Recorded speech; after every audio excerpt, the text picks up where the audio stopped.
Community Action News with Rick Godley, CAN. Remember, when you can't, maybe together we can. Community Action News, CAN. Rick Talk. Okay, so the point of today is just to kind of go over animal welfare more in the parish. The last time I did this, a little over a year ago, it was more of the city. So just wanted to kind of look at the laws and just compare them to other parishes to see how we compare to them, because I don't know if anyone else notices, but the laws are very minimal. So anytime we have an issue with an animal, it just seems like nothing can ever get done, because the law, you can kind of twist it to, or the people that we call about can twist it to, you know, whatever they're doing is just fine. So the agenda, we're going to look at positive things going on in Lincoln Parish over the past year, because there have been a lot of good things. Why are we looking at the parish laws? Why do they need improvement? The benefits of improving them. Look at the current state laws, the current Lincoln Parish animal laws, and then, like I said before, compare the Lincoln Parish laws to other parishes in the state. I do want to say, I know the city, parish, state, federal laws are all undergoing changes. Liz had to inform me of all this. I know it goes on every 4 years, so I might not have all the info. Some of the info might be changing. I know the parish is in the middle of updating their laws. So the positive things that have gone on over the past year, help has really improved in the Ruston city limits. Ruston Animal Control has really stepped up. They are now spaying and neutering animals before adoption, which is awesome. The Lincoln Parish Police Jury offers a free spay-neuter program to Lincoln Parish residents. Four Paws has the spay-neuter program.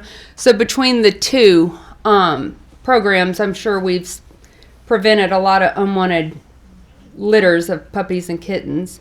The Feline Humane Society of Ruston was also founded. So she started the beginning of December of 25. So just in 3 months, she's rescued, vetted, homed 36 cats. She's also working on cat colonies in the parish. Most are at dumpsters. There's 2 colonies right now that have 10 to 15 cats. One colony has over 40, and all they do is just keep reproducing. So this one little Feline Humane Society is trying to trap what they can to prevent them from multiplying even more. Fable, I thought she was coming today. She might be a little late, but she's going to be here. But yeah, she just does what she can with donations, and cats are at PetSense for adoption. And I'm like her only foster. So, anyway, so why did I start looking at the parish laws? Why do they need to improve? Dogs are still roaming at large, a lot of times unaltered, which leads to unwanted litters. Dogs and cats are abandoned and dumped. These were 2 dogs at a dumpster 2 years ago. They're still at Four Paws. Stray cats and kittens are still a problem. Multiple colonies, like I mentioned before. Unwanted litters of puppies and kittens. We get calls constantly about this. Neglect is common, and then chaining is the norm. And if you don't know chaining's the norm, please just go take a drive out in the parish, or even some of the not so good neighborhoods. The dog in the middle is Spirit. We found her on Rodeo Road. No hair, emaciated, but her belly was swollen from heartworms.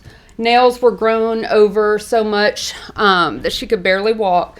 So she either escaped a neglectful situation or was dumped like this. And this is her now. Just wanted to show y'all some of the situations we deal with. She has since been adopted.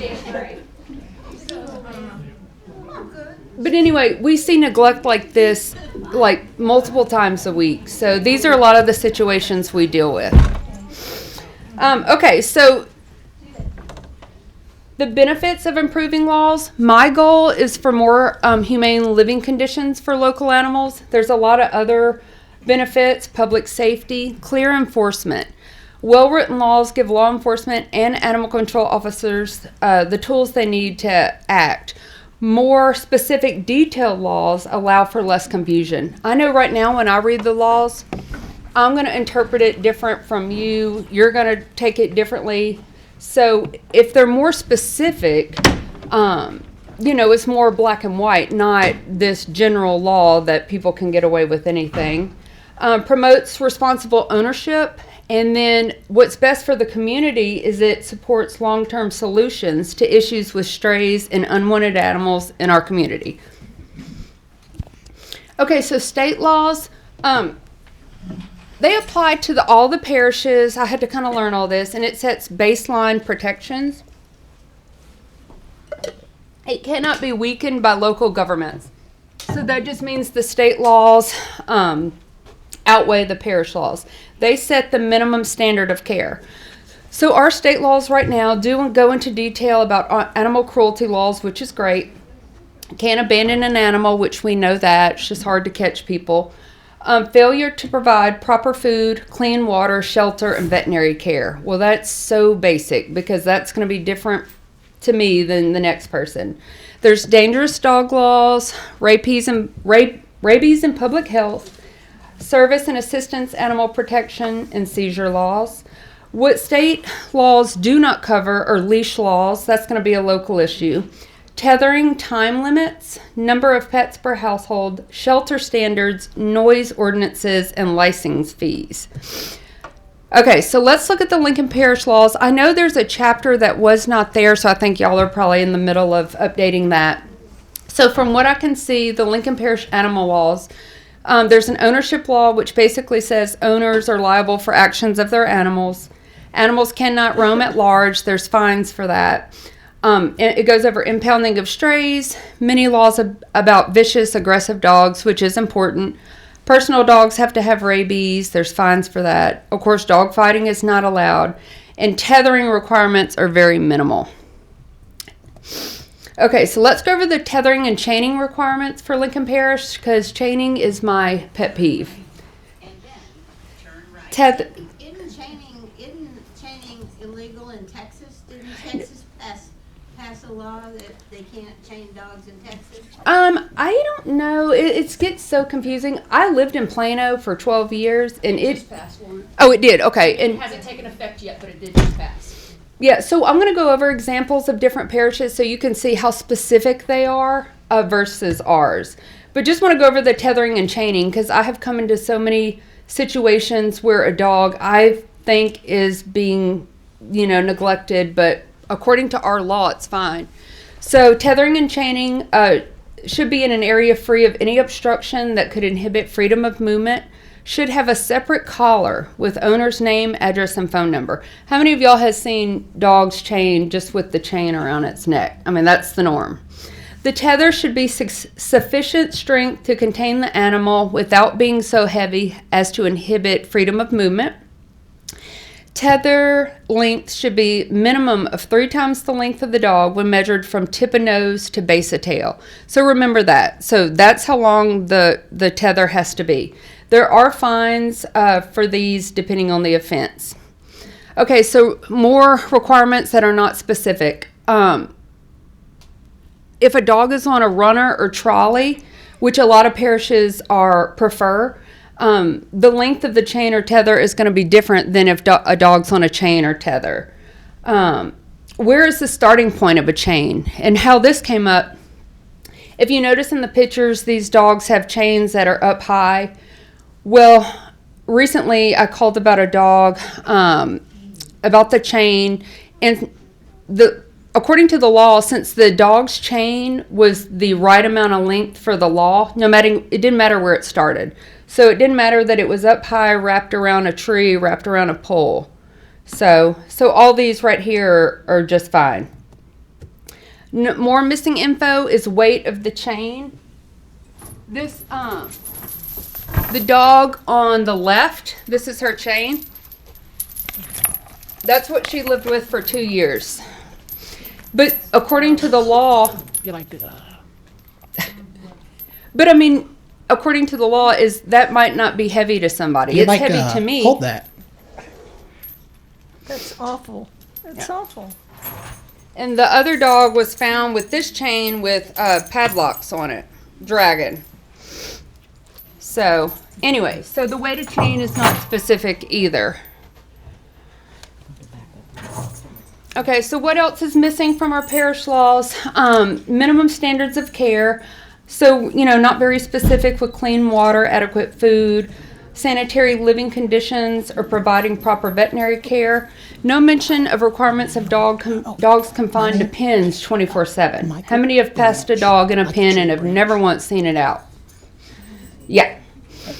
What consists of adequate shelter? Because it could be a piece of wood leaning against a tree, and that has counted as shelter before. No mention of animal nuisance. No mention of freezing tips or dogs left unattended in hot cars. The state mentions it, but what is considered cold? I mean, cold to me is going to be different from the next person. Tethering requirements are minimal, which we just went over. Okay, so I'm going to look at other parishes, and we're going to look at these different topics. So here's some examples of other parishes. This is just minimum standards of care.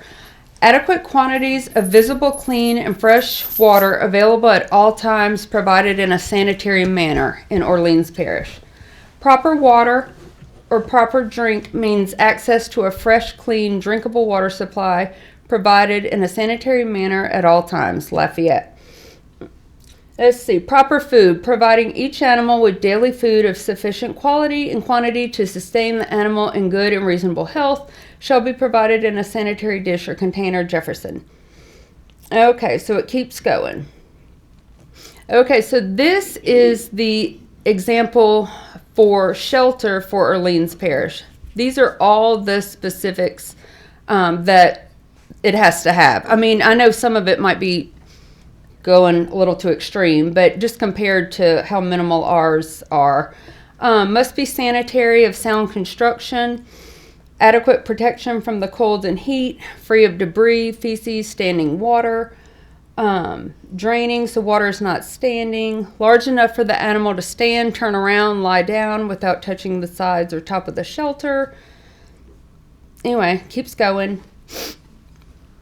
When outdoor temperatures reach freezing levels, all cats, except feral and community cats, dogs, and companion animals, must be moved indoors or to an area that provides shelter from the weather. I know the recent storm, we had a few dogs that were living in pretty terrible conditions. Let's see.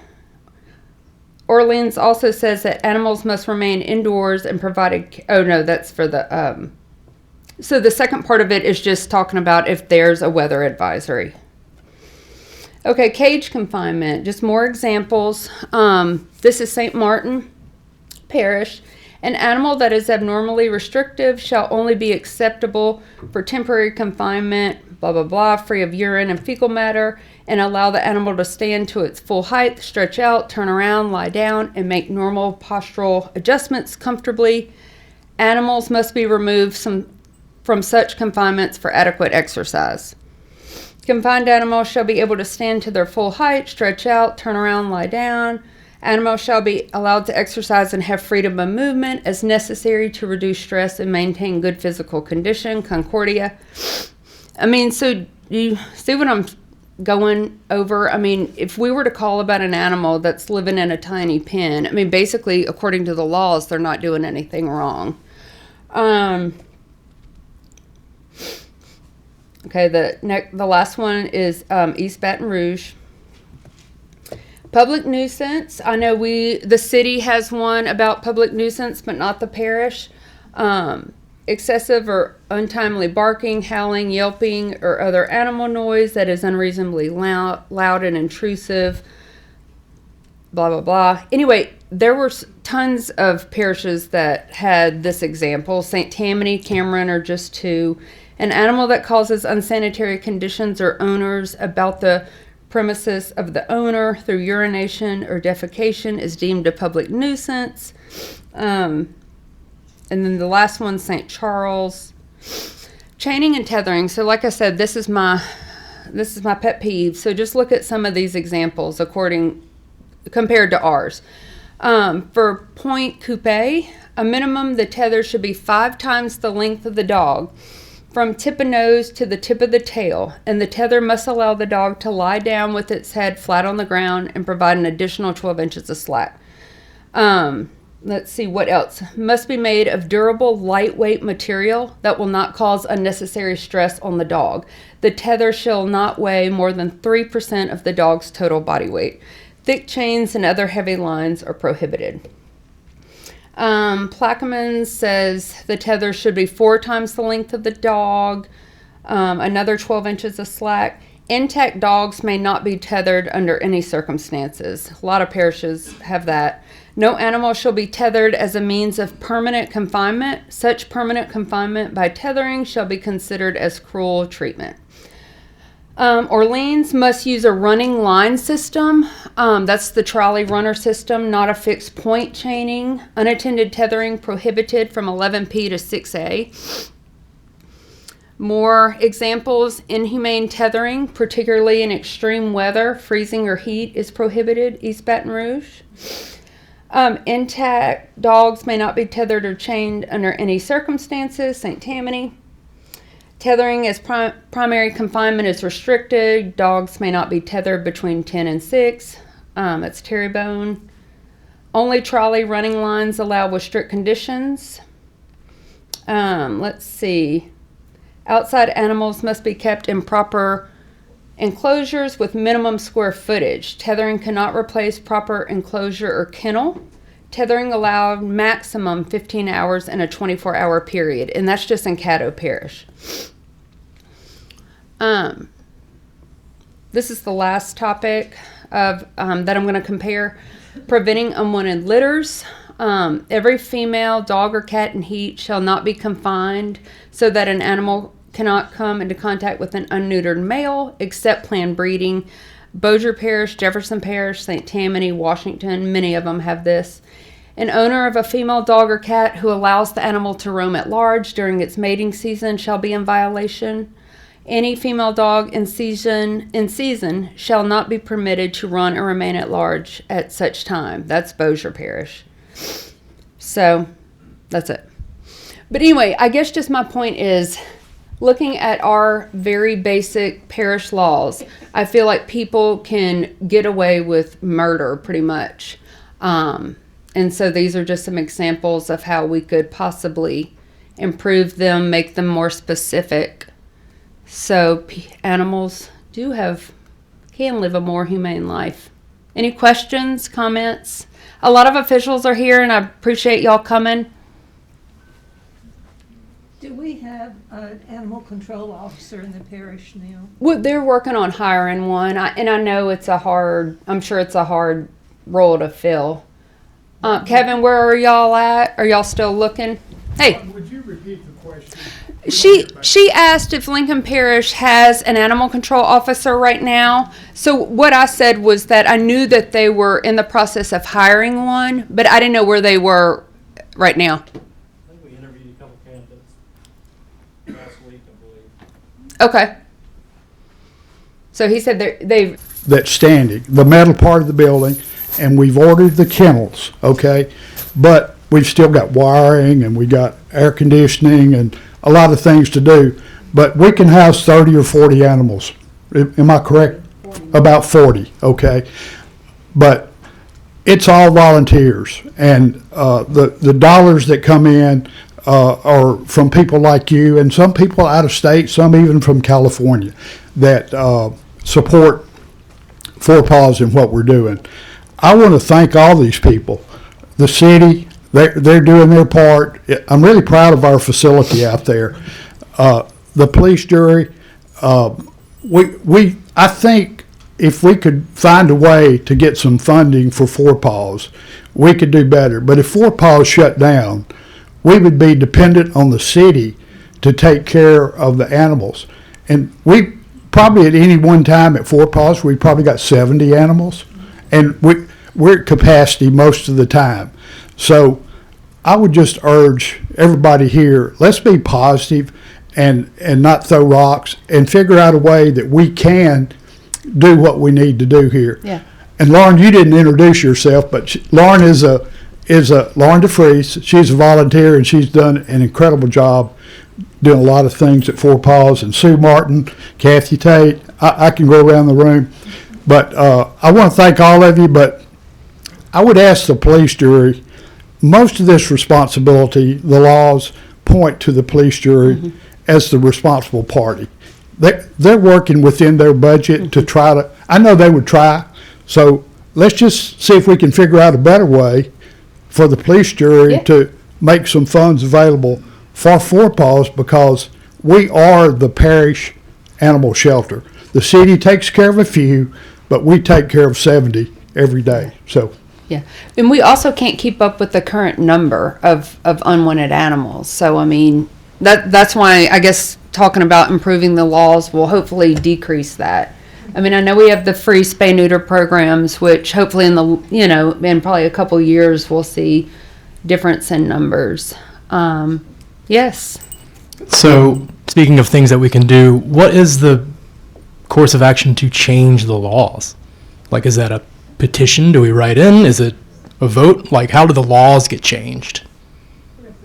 And what is we, as somebody on the fringe of this, like, how can I affect that?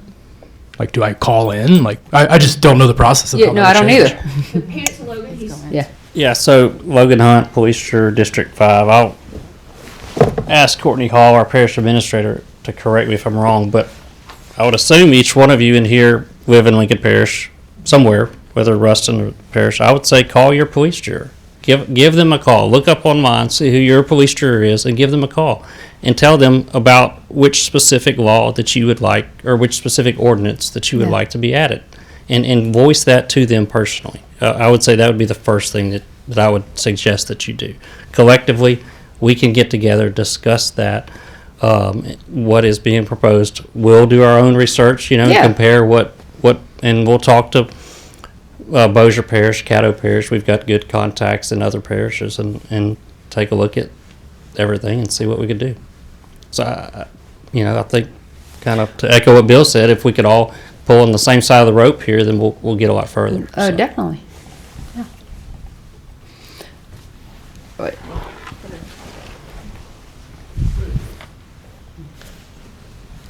Hello, I'm Joan Adams. I live in Downsville, but it's Lincoln Parish. I helped write many, many years ago the new law that Washita Parish endorsed 10 years ago. We were part of a kennel club, and we all got together and helped write it. So that can be a good starting spot for people who do not know. The biggest problem is the state made us write leash laws and everything else for each parish because they still refuse to enforce the state law. So they said, write one for your parish. Well, we did. They still won't enforce it, but we wrote it. But anyway, like I said, that's a good starting point, is find that law and look at it, see if it can be related to Lincoln Parish. It's already done. You don't have to reinvent the wheel if it works. a lot of the laws just need to be more specific. I mean, just like I think our law says clean water. I mean, well, that's not. You can go. Hi, I'm Susan Bridgewater, and I've lived in Lincoln Parish for over 50 years. I just want to share some of my recent experiences with you. I have a dog that I got one of the vouchers from the Lincoln Parish Police Juror to have spayed, and it was supposed to be technically a free voucher, but using the voucher, I still had to pay almost $200 in the difference of cost for having the dog spayed. I have a friend who also had a similar deal with her dog, and she still had to pay a large balance. There were only 2 veterinarians in the city of Ruston that recognized the vouchers that the police jury gave me. Just a couple of months ago, I was told by a friend of mine that they were having a day in West Monroe that you could take your dog or cat over there and they would give you free vaccinations. So I drove to West Monroe, took my cat, and spent 3 hours in line. But I did get complete free vaccinations, got an ID tag and rabies tag, everything. And while I was there, they gave me a form to fill out for a voucher to have my cat neutered. I filled out the form, and I just received a letter the week of the ice and storm. Right after that, I got the letter saying that I had been approved. It's something that's based on your income. And so now I have a voucher to go and get my cat neutered for free at the Union Parish. So Ouachita Parish and Union Parish seem to be enforcing their spade and neuter program a lot better than Lincoln Parish.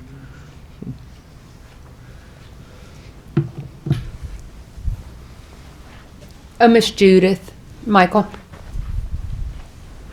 In the green. Thank you. When we had a meeting here a year or so ago, we were told that the police jury has a committee.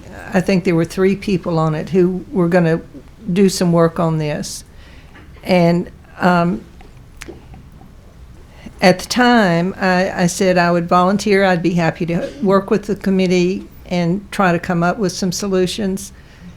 I'm just wondering if you have anything that you could report as a result of what you've done since the last meeting in trying to resolve some of these issues.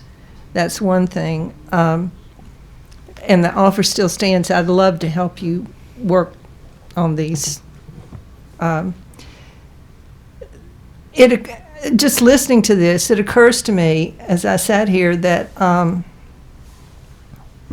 societies evolve, because it wasn't until the 1970s, I think, that we had child abuse laws that began to be enforced. And it wasn't until 1994, if I'm remembering right, that the Violence Against Women Act passed at the federal level. And police officers started taking seriously, child abuse, and we had mandated reporters. And I know some states, if a police officer goes to an abuse situation where a woman's being beaten up, they don't have any choice. They have to arrest the person, the abuser. And I think there's some parallels here, that we have looked at dogs as property, and it's a private family matter, how people treat their animals. The same way we used to look at child abuse and spousal abuse as a private family matter. They were seen as property. And I wish that we could be at the forefront of resolving some of these things instead of being at the back end of change for so many social issues. So I just, I know I've come to meetings about this for probably going on 20 years now. I'm delighted to see that there have been some changes, but it gets old, and I'm living with a situation right now that is against so many laws.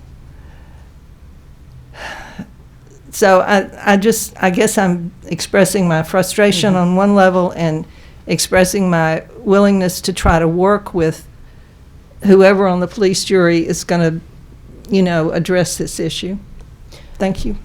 I think a lot of times when we have brought up this topic, we get the saying that, it's an education thing, like, that it's okay because people aren't real bright around here. I don't know. But I've gotten that before too, Lincoln Parish was ahead of education in the state. And I think too, a lot of men having hunting dogs, we're not asking that they're like in your bed in a sweater or any, like sleeping in whatever. But even hunting dogs deserve like a decent sized pen, or even if they are chained or tethered. I mean, they should still have, a decent amount of length, food, water, all that stuff. Yes.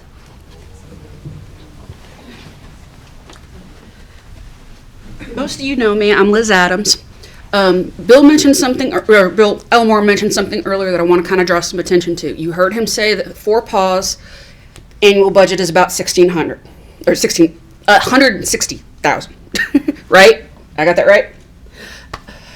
Members of the police jury, please correct me if I'm wrong, but according to your website, the most recent budget on your website is from 2024, and I realize that's out of date. But it showed 85,000, almost half what Four Paws does. So in addition to us needing funding, we need to figure out how to get you guys some funding too, because y'all are operating with half the budget. And so that's something we need to be able to work together on, is figuring out where we're going to get this. Because y'all are limited too. And I want to acknowledge that, and I want the people in this room to understand that, you know, we're operating with 160, and I assume it has improved some since 2024, but it wouldn't have been by much. You know, that's only 2 years.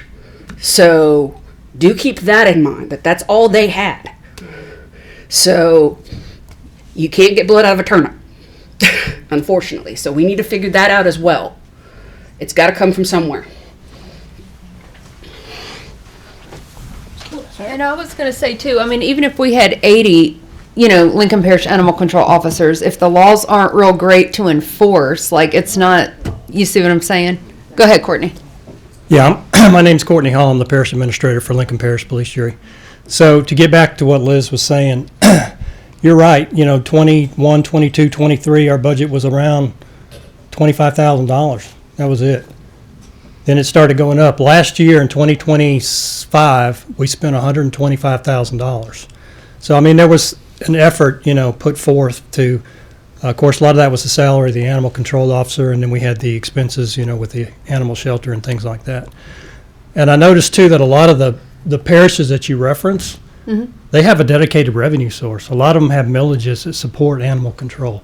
We don't. We have a general fund, and we have tons of mandates, so we've got to squeeze as much as we can out, you know, for animal control. So just be aware that we don't have a dedicated funding source.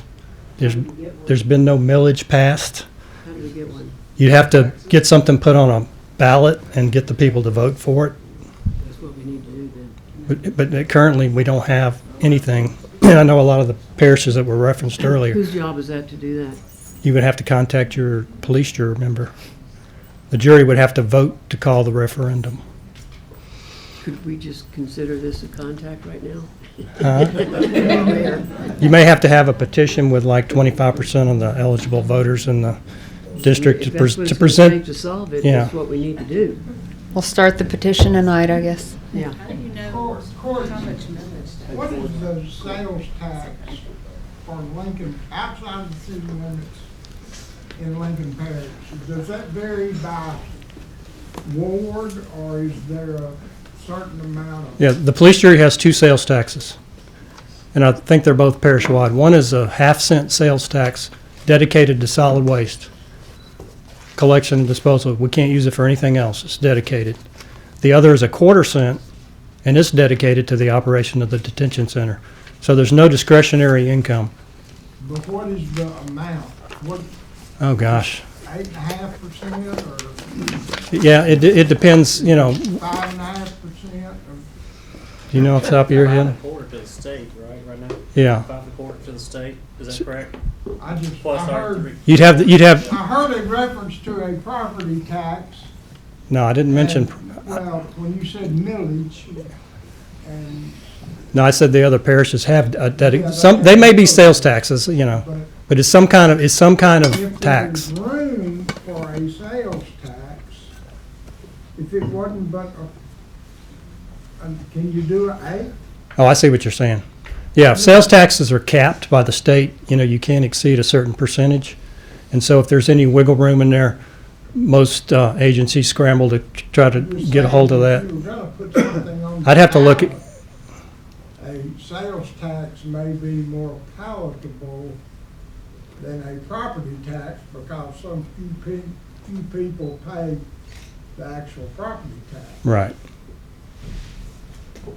But I was thinking that the city was pretty well at the Maximum. limit of what's allowed by the state, but I think there is some wiggle room in there at the. Yeah, I thought for a while we were capped out. I think we are capped out. In the city or in the parish? Yeah, I think both. Courtney, at one time, a few years ago, we actually got some funds from the police jury, maybe $1,000 a month and prior to that. So we get nothing at Four Paws, and we're still taking care of the parish animals, and probably others too. One of the positive things that I've heard here tonight is spaying and neutering. We're pushing that, and everybody else is too. And if we'll continue to do that, things will improve. Yeah. But it's a slow process. Yeah, government moves slow. I mean, that's just the way it goes. But we are making an effort, I think, to make it better, in Lincoln Parish for animal control. 2024, the summer, we hired an animal control officer. Never been done before. We tried the voucher program. That was our first shot at it. Maybe it wasn't perfect. Obviously it wasn't, but we can work on it and make it better. I mean, it was a great help and a good idea. Right. But there were only 2 veterinarians here locally in Ruston that were. Right. And we modeled ours off of another parish, and we had that clause in there that if your animal needed shots, we wouldn't cover those. See what I'm saying? So you took your animal up there, and then maybe it needed the vaccination before they would treat it. So that had to come out of your pocket. So, Yes, I mean, that's something we can look at. Yeah, well, that was a great help. But I know in Shreveport, they have a spade and neuter clinic for people that can't afford to have an animal spayed and neutered. And, I mean, I've always been taught that, the best cure is prevention. Right. If they, people would start doing more spade and neuter. Right. Instead of having to, collect the stray animals and have them euthanized. Right. That's be a great program. Yeah. Maybe more cooperation from the local veterinary. Right. Yeah.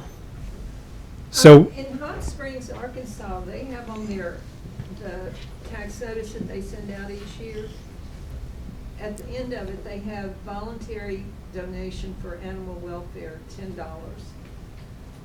Is that something that the police jury could consider doing in the interim and as a way to try to, I mean, it's not a mandatory tax, but if you ask, some people might donate $10 towards animal welfare. I mean, that's a good point. You're absolutely right. We hadn't thought about that. Mr. Hall, Yeah. is the jury allowed to accept donations? I know some government agencies can't. Can y'all operate with donations? I want to say that we can, but I'd have to verify that with legal counsel. But I don't see, if somebody wants to write us a check to put it in our general fund, I don't see why we couldn't do it. I have a question about the laws and the enforcement. So if currently we don't have an animal control officer in the parish, and there are, even though they're kind of vague laws, then who would we call if there were a situation? Right now you call the police jury, you call, the animal control number. And so we prioritize, those cases, bite calls are the priority. Bite calls and aggressive animals right now. Unfortunately, the position we're in, strays are at the bottom of the list, running at large. We just don't have the manpower to go out and get them. I understand that, but I know on cruelty, Yeah, cruelty investigations, they're under bites for sure. I mean, that's pretty much at the top of the list, but we're doing the best we can with the resources we have right now. If I'm understanding your question correctly, right now, because they don't have an animal control officer, they're having to ask the sheriff's department to step in on cruelty cases just for the moment. That is not the sheriff's department's job under normal circumstances. Yeah, the sheriff's office has been great, helping us out in this situation when we don't have somebody. And so, want to thank them for that. But we're trying to go through the process of getting another animal control officer, and we just did some interviews last week, and we have a couple of candidates that we're looking at now. So hopefully we'll get that piece in place. We've had several meetings with the city talking about getting our ordinances lined up. So they're, you're not doing something different in the parish and something different in the city. So we're, talking and working on that. Are some of the ones I went over, or some of these ones y'all are working on right now? Have you seen the city's ordinance, City of Ruston? I mean, I've looked at them, but I know the last time I looked, I think they were still in the process. They were still updating the last time I looked at them. Their website's still updating. So it's not all of them are up there right now. Okay. Are y'all making sure they Yeah, we want to line them up. That's good. Because we had actually talked at one time about not necessarily completely combining our departments, since we do use them as a shelter. But, one problem that we had with our animal control officer, we had one guy, okay? How can anybody be on call 24/7, all the time? Yeah. And, you got your family time you need, but you can't go out to eat because you're afraid your phone's going to go off, for some kind of call. So, that was a problem. We need to get over that, so we need more than one person. And so we had talked, maybe with the city, kind of backing each other up. Yeah, what about just someone on call? I Yeah. mean, like, just in case. Yeah, somebody would take call like on a weekend or Okay. after hours. So we're, looking at that. My problem is the people that dump the dogs at the dumpsters. We have dumpsters. And I had said, several years ago, could we put cameras at the dumpsters to maybe catch these people, because they just throw them out. And then the dog runs around there, like, tries to chase them down, and then it's a disaster. Yeah, it's a problem. We're looking at redoing our solid waste collection process to where we don't have unattended, unsupervised dumpster sites. I think we have almost 70 dumpster sites in the parish. There's no way you can put cameras on all those. We did use cameras from time to time. We try to rotate them around, but it's almost like they know where you put them. Yeah, right. Yeah. Just put one on Tennessee Avenue. Okay. I don't have to go.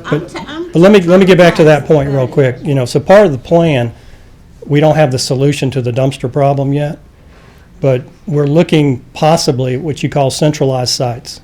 In other words, you would have 4 or 5 larger sites throughout the parish. Now, they'll be gated, they'll be manned, they'll be cambered. They're not open 24/7. So it's going to, you can't anonymously go dump an animal at those, and all the other sites will disappear. So, whether, Don't kid yourself. They'll go out there in the middle of the night, dump those animals. Then when they open the gate the next morning, they'll be there. Yeah. My wife found 4 puppies on the side of the road, right there where the Tony's Pizza Place used to be. They sell bread out of there now. Yeah.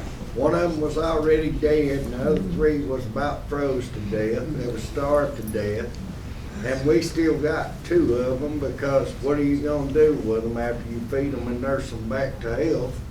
Now we're looking at shots, and you say the voucher program for the spay and neuter don't work, and then you're stuck with shots and stuff before you can get that done. So, I mean, if you're trying to help the community and help the animals, it's kind of hard on folks on a fixed income. Yeah, and we're looking at different options. We knew we weren't going to get it right the first time.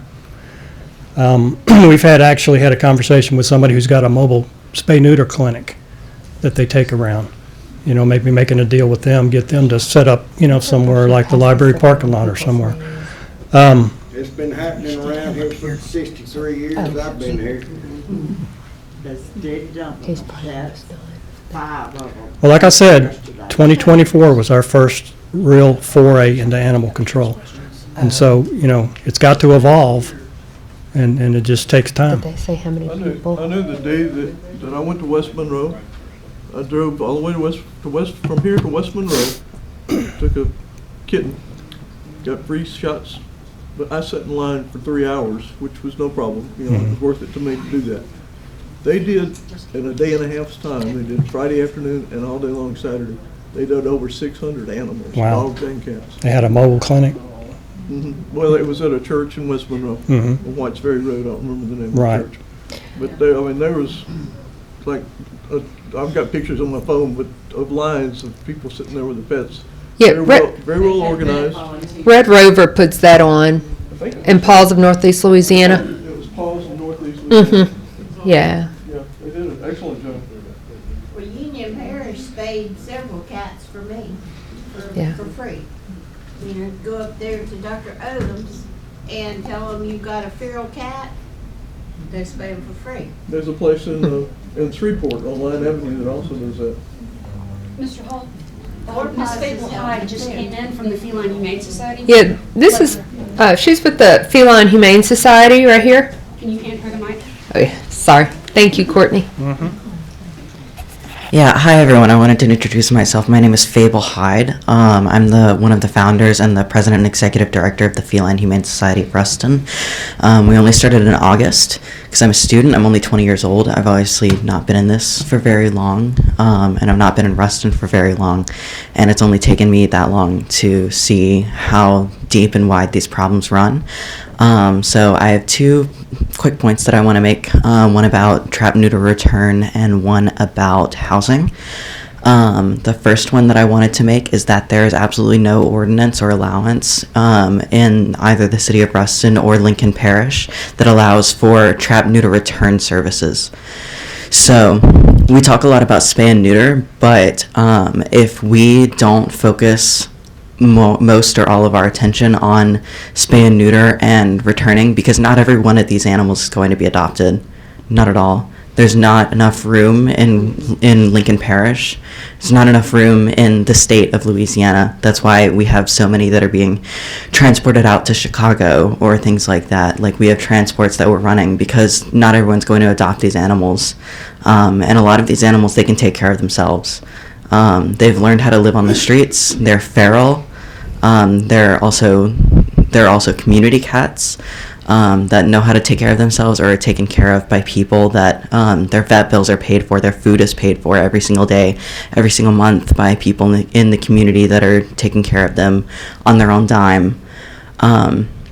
So if we don't take care of the trap, neuter, return, or the lack thereof in the Lincoln Parish, then this problem is never going to go away. I just want to make that point first, because right now Ruston Animal Control has no way to do that, and therefore Lincoln Parish has no way to do that.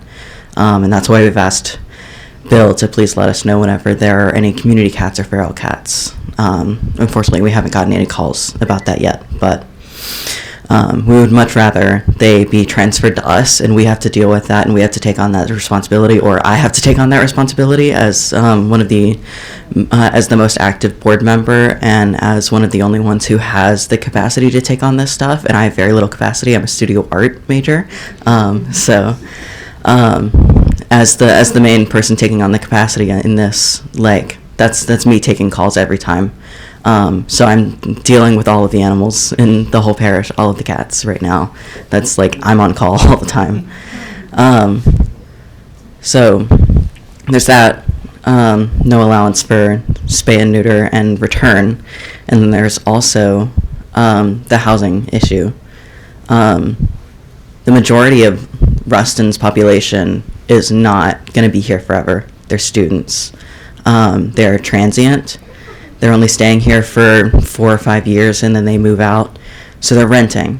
They're not owning their homes. They don't have 100% control over the rules that they live with in their homes.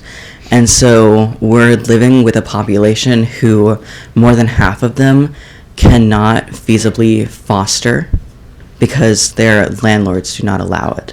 So I want to point out that a working relationship with landlords and rental companies in the city and in the parish could be an incredibly effective way to get these animals housed, spayed and neutered, and then fostered for a week and then released back.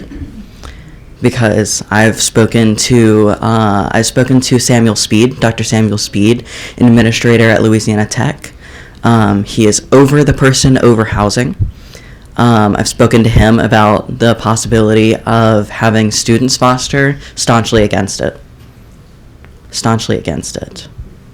So if we don't pressure these people and make this something that can happen, because it's something that can happen, like, there's probably several people in this room right now who have landlords that don't allow them to foster that are fostering because they need to help these animals, and these animals need help.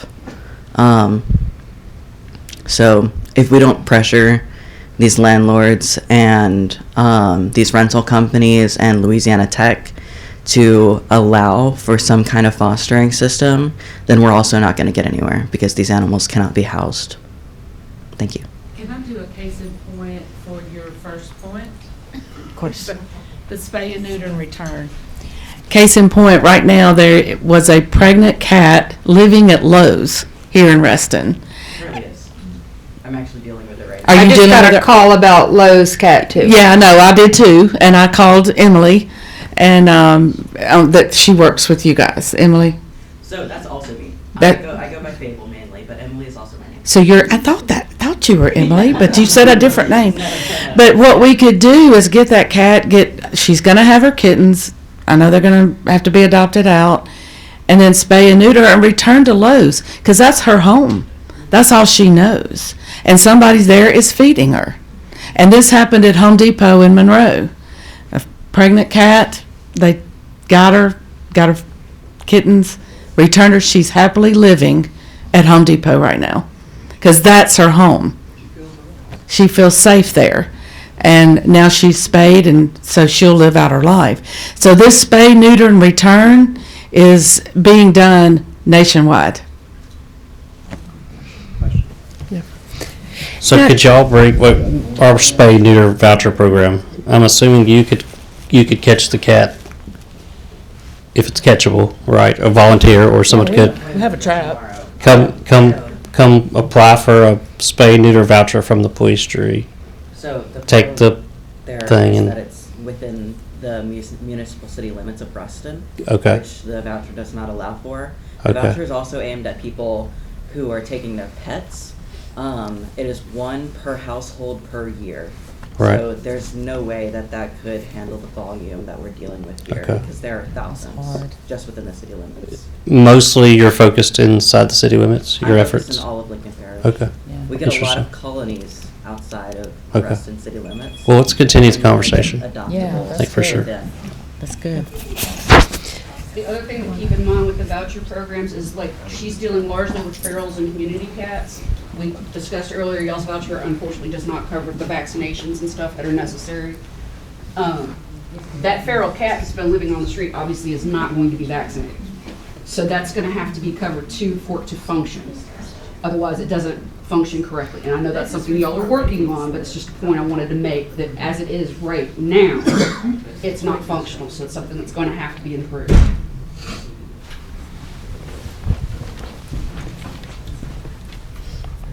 My name's Maggie Brown, not that it matters, but anybody that knows me knows I love dogs, okay? Any of you that, I know there's a lot of you that couldn't care less about this, how much somebody loves their dogs or whatever, but let me tell you, some people are so lonely. A lot of people are alone and lonely, and I know that because of what I do. I actually have people to beg me to, stay longer, let me make some coffee, let me do this, that, the other. I know how lonely people are. And sometimes people, the only avenue they have or any kind of affection they have is from their animal, either dog or cat. So those of you that you're not just wild about any dogs or not wild about your dog, there are people that are. And so I'll go ahead and tell you that I've got 5 rescues at my house right now. And we live close to a set of dumpsters, and we also live at an intersection, so here they come. And we haven't been able to turn some of them away, but anyway, the last 2 we got, we need like a hole in the head. In fact, I'd had them about 3 months, and they'd knocked me down and made me have to have surgery on my wrist. Broke my wrist. But anyway, one point I want to make is y'all just really, a lot of you don't have any idea how much their animals mean to them.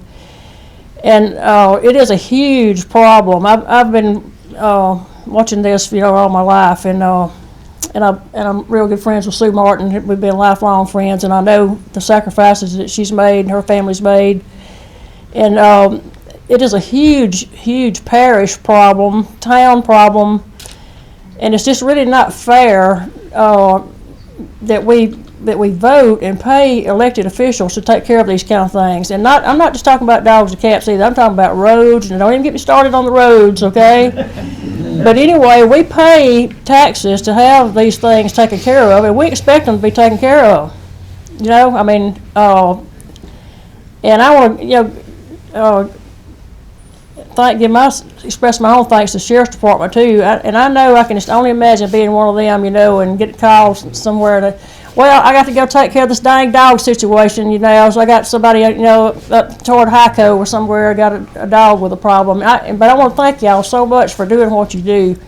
But the real answer to me, and this is giving you my opinion, the answer is enforcing, and I do mean enforcing. Now, when you enforce laws, whether you're the mayor or whoever you are, you're going to make people mad, okay? Now, you should have known that when you went in office. You cannot be popular all the time, just like, I can't parent my granddaughter that lives with us that's 13. I can't parent her and just only want to be her friend, okay? That just doesn't work. And it doesn't work on elected officials, and it doesn't work on anybody in kind of authority. You cannot just always be the friend and not have anybody mad at you, as nice as that would be. So anyway, to me, enforced leash laws and fines. some laws that have some, pardon the pun about the dog teeth, but have teeth in there that would actually bite somebody if they, make it enough to sting. Make it be $50, first time offense, $100 second time offense, or whatever. Just like you would somebody that don't take care of their property in town. We changed all the ordinances in Dubach because we couldn't do anything about people not even cutting their grass. So we had to do something to make people take notice. And so, to me, it's the same thing on this issue. You're gonna have to do something that makes people wake up and say, well, before I get a dog or before I get a cat, I might better reconsider that this is going to be as much as a 12 to 15 year thing. This dog could live 15, 17 years or whatever, and am I going to take care of it? That's what I keep pushing. Is if you're not going to take care of an animal, by gosh, don't get one, okay? And then if you do, somebody somewhere, police, jury, city, parish, state, somebody needs to make people believers that we're going to enforce, we're going to make laws and enforce the laws, make people think twice about getting an animal in the first place, and make them think twice about not getting them spayed, and make them think twice and 3 times about not taking care of them. Now, I'm going to tell you this one other thing that I won't take long doing this, but I know personally a lady up at Athens, and she built this fabulous facility at her house. I don't know telling what it cost, but anyway, she keeps anywhere from 50 to 40, 50 dogs there all the time. And she's got all these people that help her take in dogs. They take in dogs. They take litters of puppies and everything. Anyway, it's getting to be worse about twice a month now. They are affiliated with an organization in Vermont that's called Dogs of Vermont, I think, and they have a bus, I guess, or something. They take dogs up there about twice a month, and people just cannot wait to get their hands on them. The adoptions are arranged ahead of time. But guess why people up there are so crazy about getting a dog? They can't get one up there. They can't get dogs. Yeah, they have to go buy a registered dog, or somehow find somebody that's got a litter of puppies, let them have. They can't just get a dog anywhere. So they just. Yeah, that's Misfit Farm. She literally drives twice a month from Athens all the way up to Vermont, New Hampshire. It's a 5-day trip twice a month. She drives 24 hours straight, and then once all the dogs are dumped off, if she arrives at the fire station or wherever she's dropping off the certain dog, even in the middle of the night, there's a line of people waiting to pick up their dog. And look how we treat ours here, like shit, pretty much. So why can't we learn from them what they're doing and not have the issues that we have here? Besides the numbers, so spay neuter, we're working on that, that's great. But even the ones that are here, living on the chain, living in a pen, barely getting fed, we're not even taking care of them. So like you said, I think enforcing laws will hopefully get people to treat the animals a little better, and then it'll reduce the numbers too. But you got to have, to me, you got to make the laws strict in the first place. I mean, just don't do wishy-washy laws, and then when you do get them passed, by gosh, enforce them, and the word will get out. well, gosh, I'm here and they charging so-and-so Yeah. if they catch your dog out on the street. Logan, would y'all rather us all contact our own juror, or would you rather us kind of come up with some ideas of very specific ones to like talk to y'all about? Or I've never done this before. Can I interject something? I'm sorry to Yeah. I'm sorry to go to interrupt him. And here's another thing you mentioned a while ago. You mentioned that we've all, and it's the truth. This really struck a note with me when you said this. We've always just really thought of a dog like a possession, but they're really, and I can attest to this, they're more like a member of the family. Yeah. I mean, and I can't swear to this. I don't know if it's certain states or nationwide, but just recently I saw where animals are considered to be a part of the family, and any attorneys are having to decide divorce cases and everything else based on who gets the dog, and they can even be left left in their will and all that kind of stuff, because they are now being like I said, I don't know if it's nationwide or not, but they are now considered to be a part of families. So that's another thing. That's how important they are to people. Yeah.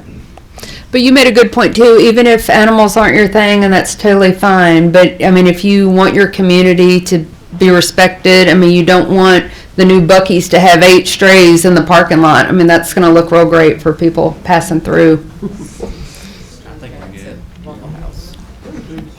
Yes.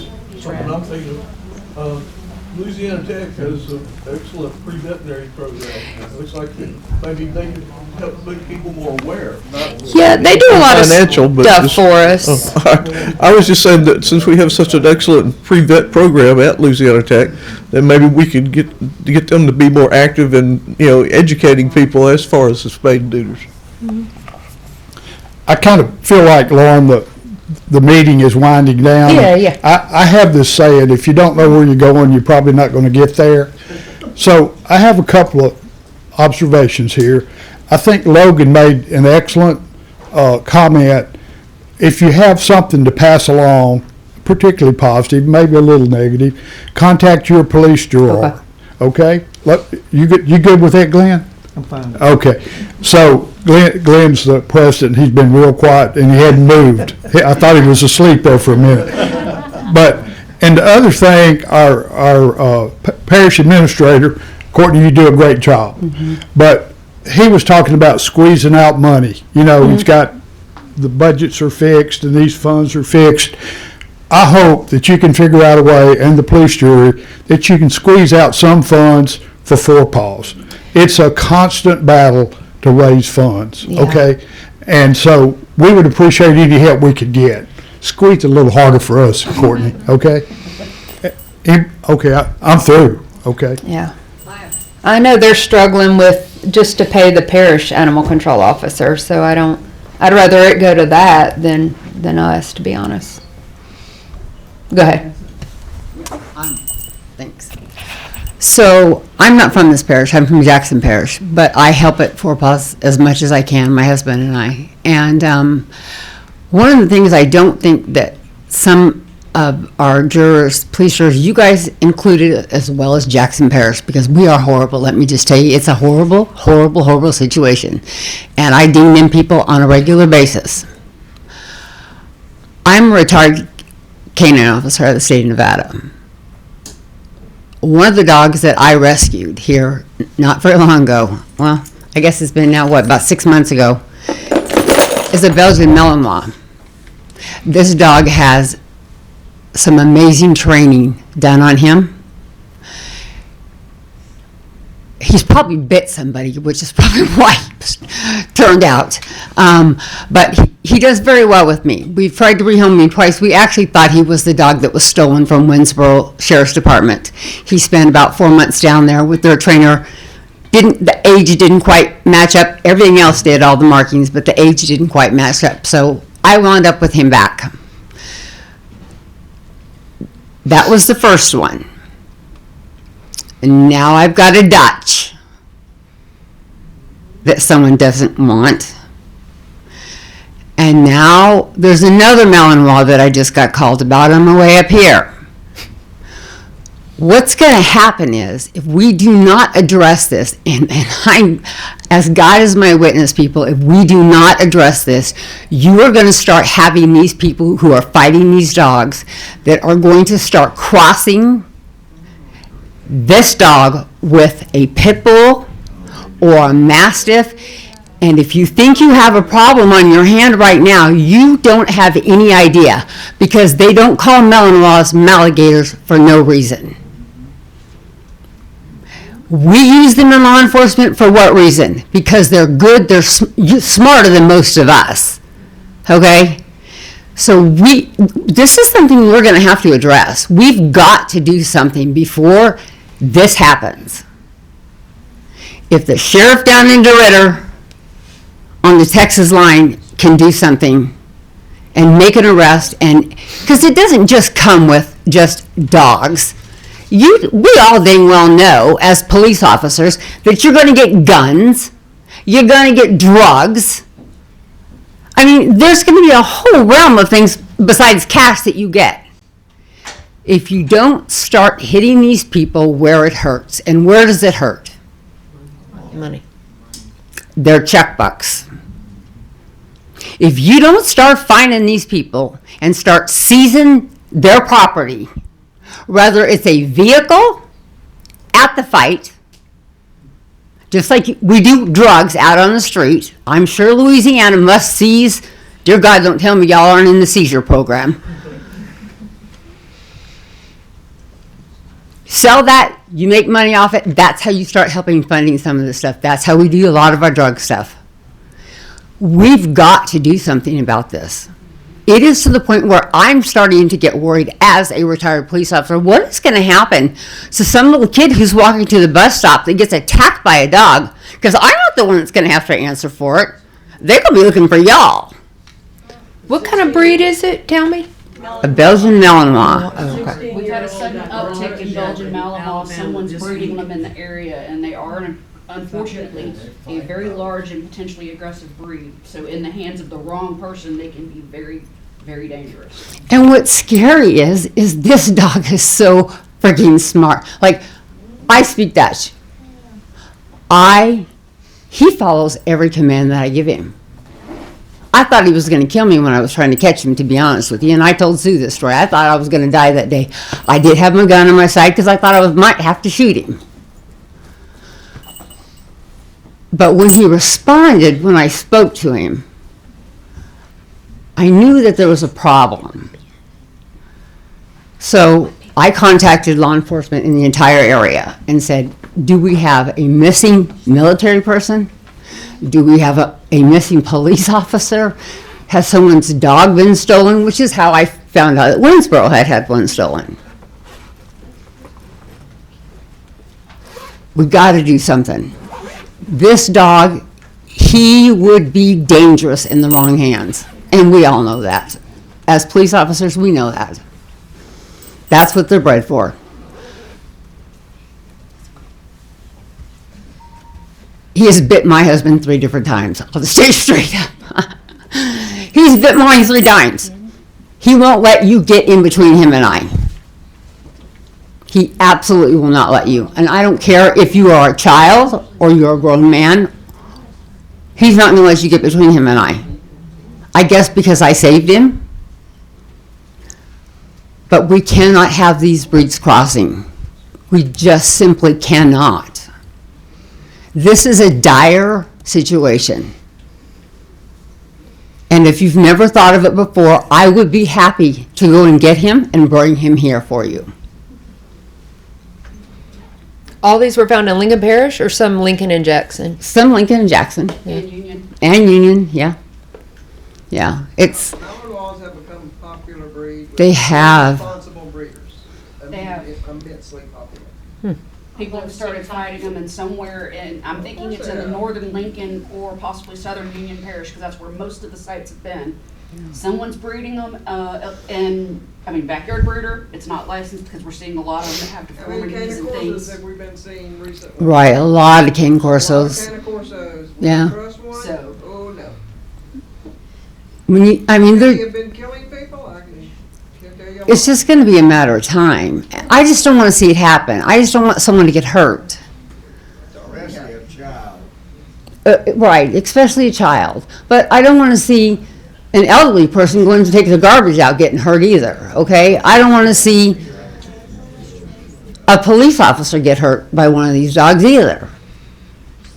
We just have to do something, and we've got to make these laws so that they hurt the pocketbook. Because the pocketbook is the only place you're going to get people's attention. Yeah, and then donate that money to Ford Pilots. Well, do with it what you may. The judges have to get on board, and the DAs have to get on board. So it's not just that we can throw it at the sheriff's department, or we can throw it at the chief of police, or we can say the mayor needs to do this, or the police jury needs to do that. There's got to be some bite in it. There's got to be some bite. Yeah. Maybe the Melon does need to go to court. You know, I mean, come on. I'm willing to do whatever I can do. I was out there in the snowstorm at Sue's place. I was helping with all of that. Hit him where it hurts. Pocketbook. If you can't take care of that dog, you don't need that dog. If you can't keep that dog on a lead that is suitable, and not no 1 foot lead or 2 foot lead or where the dang dog is hanging, or you can't keep a dog house for him, then you don't deserve a dog. Period. It's that simple. Hit them where it hurts. We can write tickets all day long, but until your DAs and your judges start pushing this, this is not going anywhere. I mean, look how many abuse, neglect cases just in the past year. I know we see most of them, but Bill, do you see a lot in the city? Neglect, abuse? Pretty regular. Yeah, see? So if we tighten the laws and enforce them. That's the thing, you have to have specific laws, and then that takes the pressure off law enforcement officers, because they'll know exactly Yeah. what the laws Yeah. mean. Because if the law enforcement officers can't present the situation to the DAs, the DAs aren't gonna prosecute, the Yeah. judge isn't gonna fine them or whatever. Well, that's exactly my point. Yeah. Sheriff Williams, when we were in your office the other day, you quoted a number of how many animal cases you dealt with. I unfortunately have forgotten that number. Do you remember it? Yeah, just in the last 5 years, we've been dispatched to 646 animal complaints. 47 of those took actionable charges. Yeah. How many times were you at a situation where you knew it wasn't a good situation, but according to law, they weren't doing anything wrong? So, I mean, these examples that I show, you know, for the law enforcement that goes out, I know Alex, when I would call the Lincoln Parish Animal Control officer about situations, he'd call me and say, hey, I went and looked at that house. Really, there's nothing I can do, but the animal's just living in hell, you know, that's fine.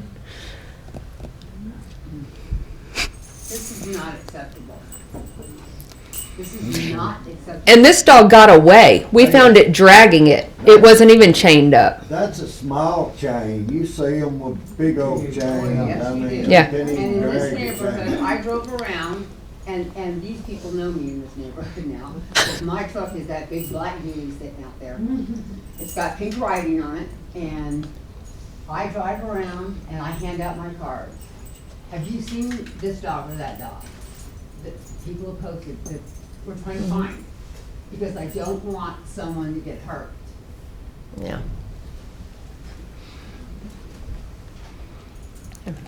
This is not acceptable. We've got to do better. This is a people problem. Yeah. It's a people problem. Yeah, it is, definitely. But guess what? People are not so smart sometimes. And we make some really silly decisions. And this is one of them.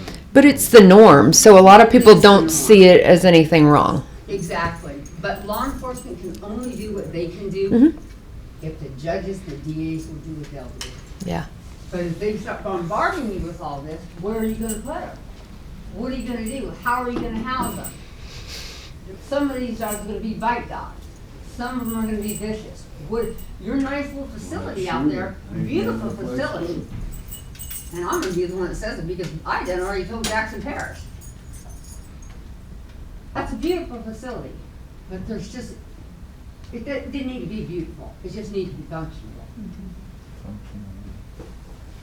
We ain't trying to impress anybody here. We're trying to make sure the animals are taken care of.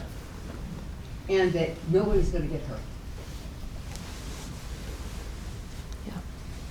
I'm the one that's gonna say the things that you don't wanna hear. And I don't really care. I'm not from the state of Louisiana. I don't care. It doesn't bother me. You like me, you don't like me. I don't care. We've got to do better. Because shipping these dogs up north is slowing down. When they first started shipping these dogs up north, what was the numbers they gave us? I think that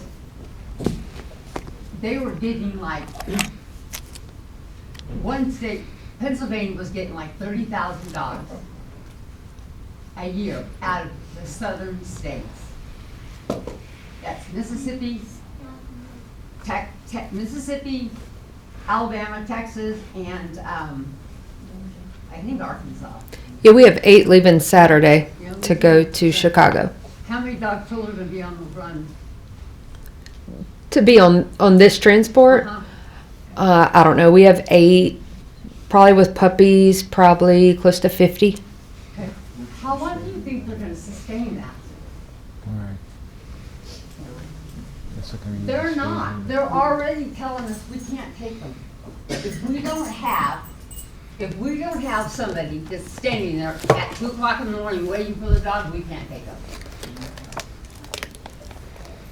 Can I comment on this too, please? Part of the reason that's slowed down up there is economic.